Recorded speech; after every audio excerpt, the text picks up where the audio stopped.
नमस्कार, अपना बिहार देख रहे हैं आप और मैं आपके साथ रंजना रावत। बुलेटिन की शुरुआत हाजीपुर की खबर के साथ करेंगे, जहां कलेक्टेरिएट में जमकर फैमिली ड्रामा हुआ।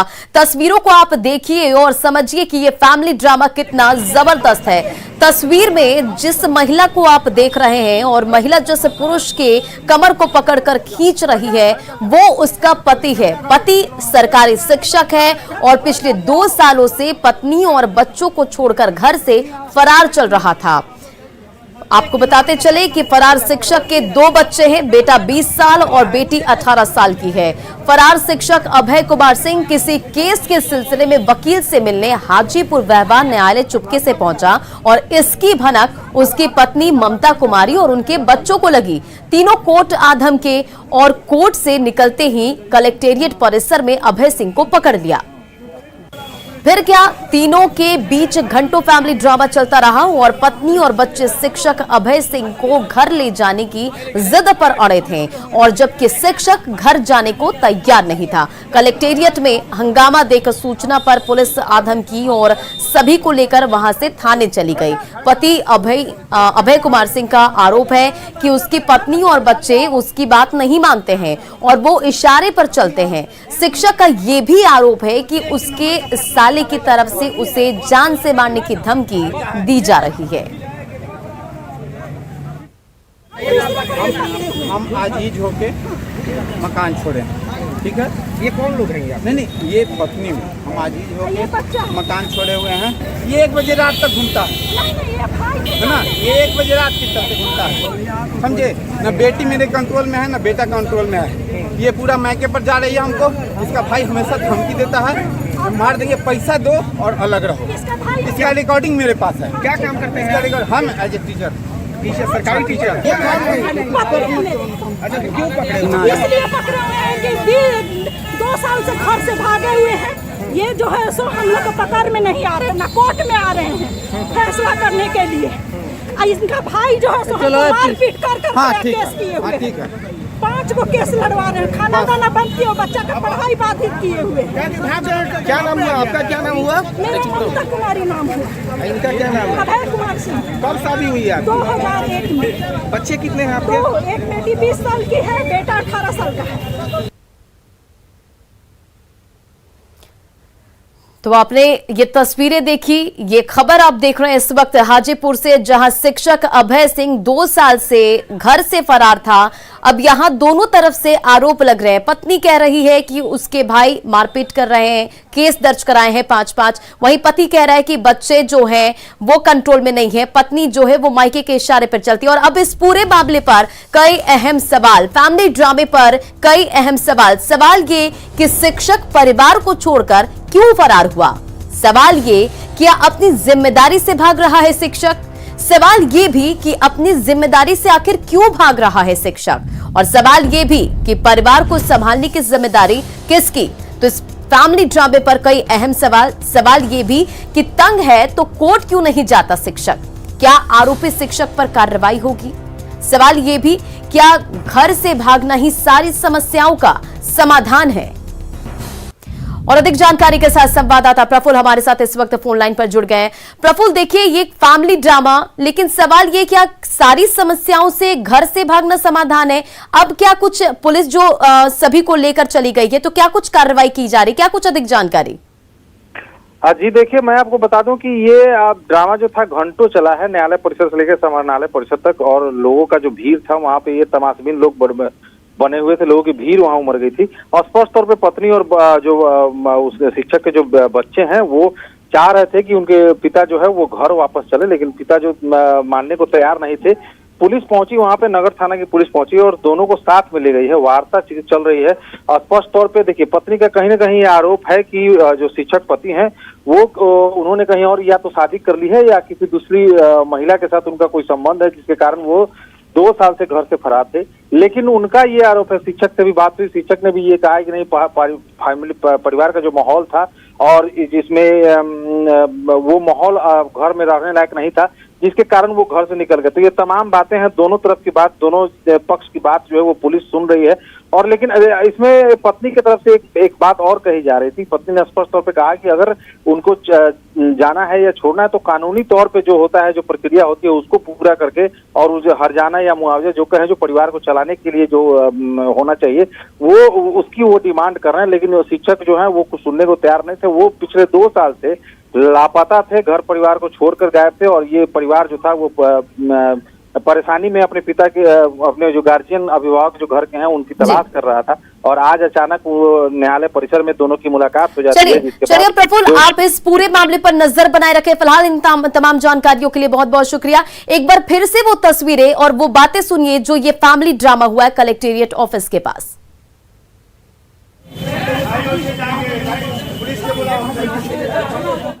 चलिए बुलेटिन में बढ़ते आगे और समस्तीपुर से अगली बड़ी खबर। छात्रों के 2 गुटों में झड़प की खबर सामने आ रही है। वर्चस्व को लेकर मारपीट और फायरिंग हुई है। तो ये बड़ी खबर आपको समस्तीपुर से बता रहे, जहां छात्रों के 2 गुटों में झड़प हुई है। और आपको बताते चले, वर्चस्व को लेकर मारपीट और फायरिंग हुई है। धर्मपुर हाई स्कूल परिसर की यह घटना बताई जा रही है और इस फायरिंग में एक शिक्षक जख्मी भी बताए जा रहे हैं। सदर अस्पताल में फिलहाल एडमिट है और इस पूरे मामले पर छानबीन पुलिस के तरफ से की जा रही है।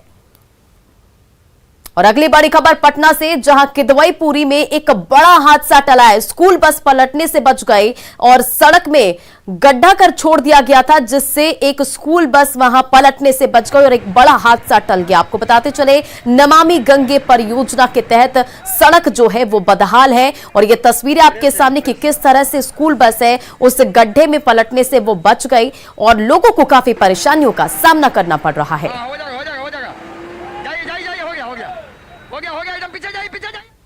और इन दिनों पटना की तस्वीर नरक के समान नजर आ रही है। नमामि गंगे परियोजना को लेकर महीनों पहले पटना के सड़कों की खुदाई की गई, लेकिन अधूरे काम की वजह से स्थिति नारकीय बन गई है। देखिए संवाददाता अमित कुमार की ये रिपोर्ट।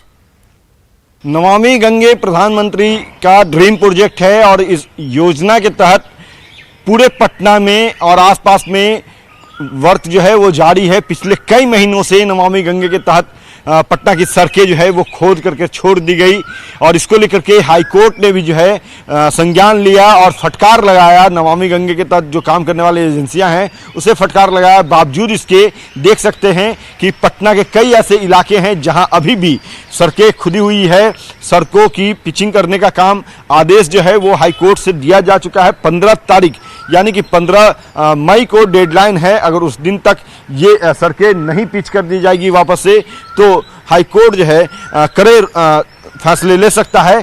बावजूद इसके यहाँ देख सकते हैं कि आज 12 तारीख है, 12 मई है और इधर हम बात करें पीएनटी कॉलोनी की तस्वीर हम दिखा रहे हैं कि देखिए किस तरह से लोगों को परेशानी हो रही है। लोग आने जाने में लोगों को खासी दिक्कतें का सामना करना पड़ रहा है। सड़कें पूरी तरह से खुदी हुई है। कुछ इलाके जो हैं वहाँ पे जरूर पिचिंग का काम कर लिया गया, लेकिन अत्यधिक इलाके जो पटना के हैं वो ऐसे ही खुदी हुई सड़कें जो हैं उससे लोगों को अपनी यात्रा करनी पड़ रही है, आना जाना पड़ रहा है, जिस कारण से लोगों को काफ़ी दिक्कतों का सामना करना पड़ रहा है। प्रसन्न अजय दुबे के साथ अमित कुमार, न्यूज़ 18 पटना। और अधूरे काम का नतीजा यह है कि पटना का हाल बेहाल है और निगम की लापरवाही पर न्यूज़ 18 के ये अहम सवाल ये कि हादसे के लिए आखिर जिम्मेदार कौन होगा। बस पलट रही है, लोगों को परेशानियां हो रही है, तो निगम जो है वो सोया क्यों रहता है? निगम इतना लापरवाह क्यों है? अहम सवाल, लापरवाह अधिकारियों पर कार्रवाई कब होगी? बढ़ते आगे और बेगूसराय से अगली बड़ी खबर। चोर की लोगों ने जमकर पिटाई की और चोरी करते वक्त चोर जो है वो पकड़ा गया था। पुलिस के सामने चोर की पिटाई की गई है। बखरी मुख्य बाजार की ये घटना बताई जा रही है। पुलिस ने चोर की जान बचाई और बाइक की चोरी करते वक्त लोगों ने चोर को पकड़ा था।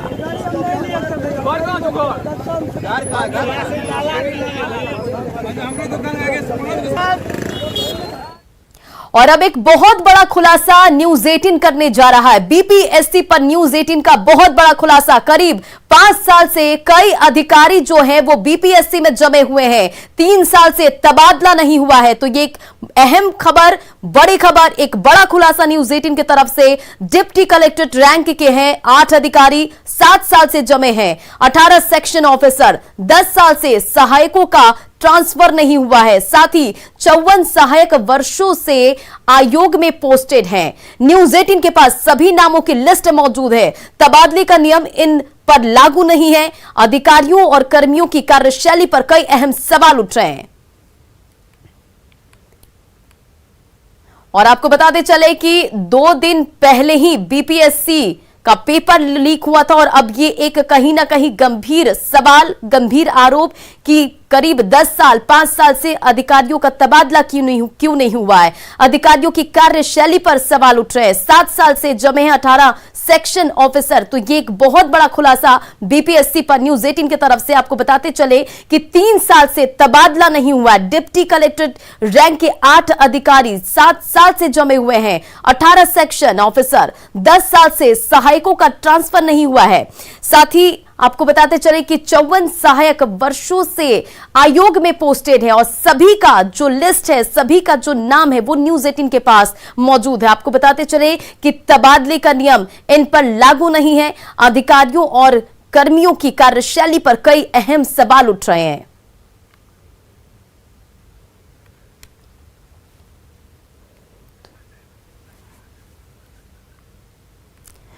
और इस पर अधिक अपडेट के साथ संवाददाता रजनीश हमारे साथ इस वक्त लाइव जुड़ गए। सीधा उनका रुख करेंगे। रजनीश, देखिए एक बहुत बड़ा खुलासा, आखिर क्यों नहीं तबादला हुआ है, क्या कुछ इस पर अधिक जानकारी?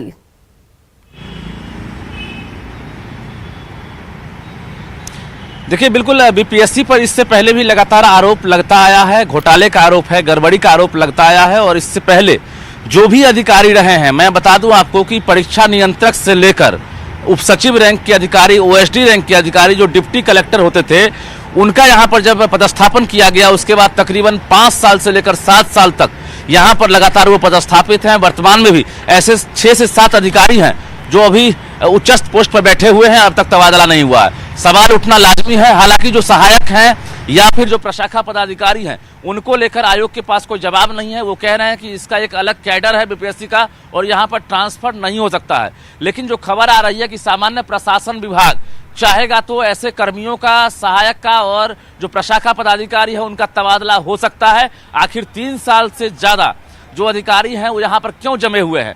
आखिर जो सहायक हैं या प्रशाखा पदाधिकारी हैं वो 8 साल से लेकर 9 साल से यहाँ क्यों जमे हुए हैं? तमाम बिंदुओं पर सीएम नीतीश कुमार को खुद संज्ञान लेनी चाहिए, क्योंकि ये काजल की कोठरी बन गई है। और बीपीएससी पर हम नहीं कह रहे हैं, बल्कि इससे पहले जो भी घटनाएं हुई है, 3 जो पूर्व अध्यक्ष हैं वो जेल जा चुके हैं।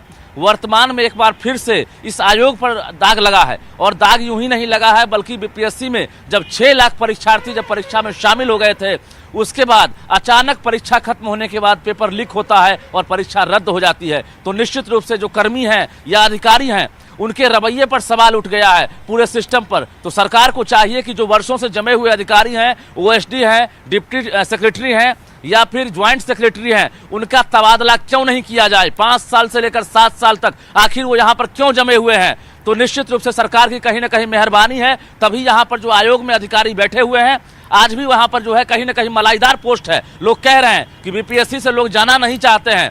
तो निश्चित रूप से ये सवाल न्यूज 18 उठा रहा है कि वर्षों से 5 से 7 साल से अधिकारी जमे हुए हैं, आखिर यहां से क्यों नहीं जाना चाहते हैं? सरकार इतने के बाद भी क्यों तबादला नहीं कर रही है? जी वाकई रजनीश, अब देखने वाली बात होगी कि इस खबर के सामने आने के बाद बीपीएससी जो है वो जागता है कि नहीं, क्योंकि अधिकारियों और कर्मियों की कार्यशैली पर सवाल खड़े हो रहे हैं। इन तमाम जानकारियों के लिए बहुत बहुत शुक्रिया। बढ़ते हैं आगे। और अभी तक आपने शादी में लड़कों को फायरिंग करते देखा होगा, लेकिन खगड़िया से एक ऐसी तस्वीर सामने आई है जिसमें दुल्हन अपने शादी के रिसेप्शन में स्टेज पर फायरिंग कर रही है। सोशल मीडिया पर यह वीडियो तेजी से वायरल हो रहा है और आप वीडियो में फायरिंग की आवाज भी साफ साफ सुन सकते हैं। यह वीडियो 10 मई का बताया जा रहा है। फिलहाल पुलिस वायरल वीडियो की जांच में जुटी हुई है।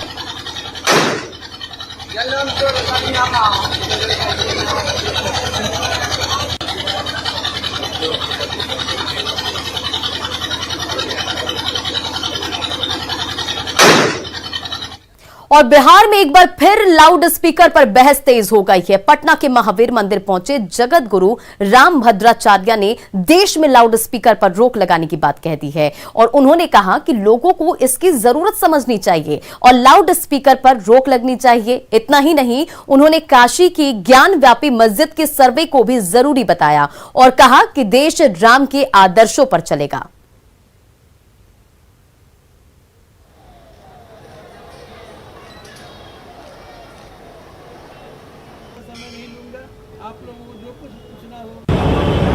हाँ, जब आते होंगे मैं निश्चित कहूंगा। मैं आई विल अपील। वो हटाने के लिए तैयार है नहीं और धीरे धीरे समय तैयार कर देगा। ज्ञान वापी के में एक कुआं है,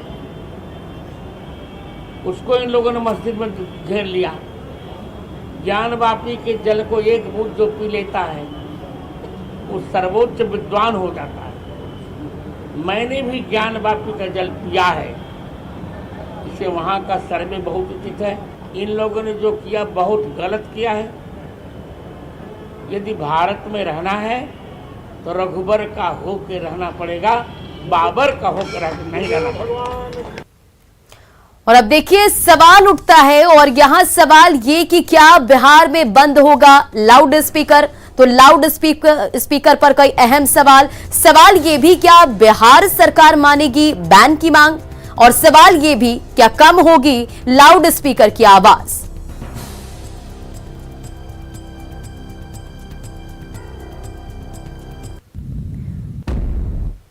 लाउड स्पीकर बैन पर बीजेपी और कांग्रेस की राय एक है, लेकिन जेडीयू इससे इत्तेफाक नहीं रखता। देश और प्रदेश के लिए विकास सबसे अहम मुद्दा है। हमारे नेता नीतीश कुमार जी ने अपना मंतव्य स्पष्ट तरीके से बताया है कि लाउड स्पीकर तो कोई मुद्दा है ही नहीं। कुछ लोग यूं ही बोलते रहते हैं और धर्म को मानने वाले लोग तो कभी भी विवाद खड़ा करने में विश्वास नहीं रखते हैं। बिहार जैसे प्रदेश में हर धर्म के लोगों को अपना काम करने की छूट है, लोग करते भी हैं। तो हर किसी को कोशिश करनी चाहिए कि पूरे देश में सांप्रदायिक सौहार्द का वातावरण ऐसे ही बना रहे, कहीं भी कलह और क्लेश न हो। हिंदू शास्त्रों ने स्पष्ट किया है कि भोजन और भजन एकांत में होना चाहिए।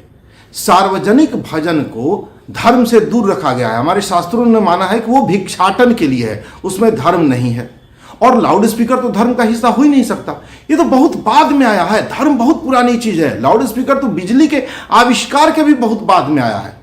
तो जगत गुरु रामभद्राचार्य जी जो कह रहे हैं, सबको वो बात मान लेनी चाहिए। जगत गुरु श्री बलभद्राचार्य जी ने जो बात कही है लाउड स्पीकर के मामले में, वो 100% सही कहे हैं। लाउड स्पीकर पर, ध्वनि प्रदूषण पर एक ठोस कानून बिहार में भी बनना चाहिए।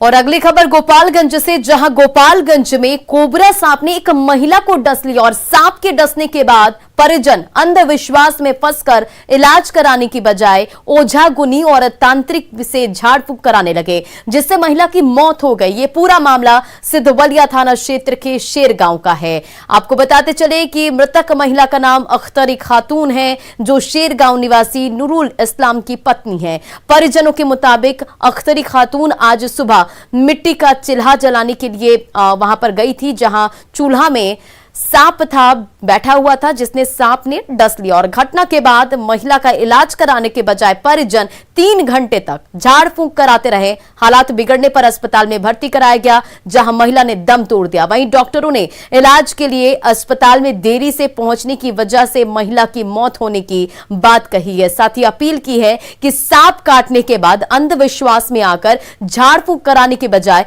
इलाज कराए, ताकि समय रहते जान बचाई जा सके।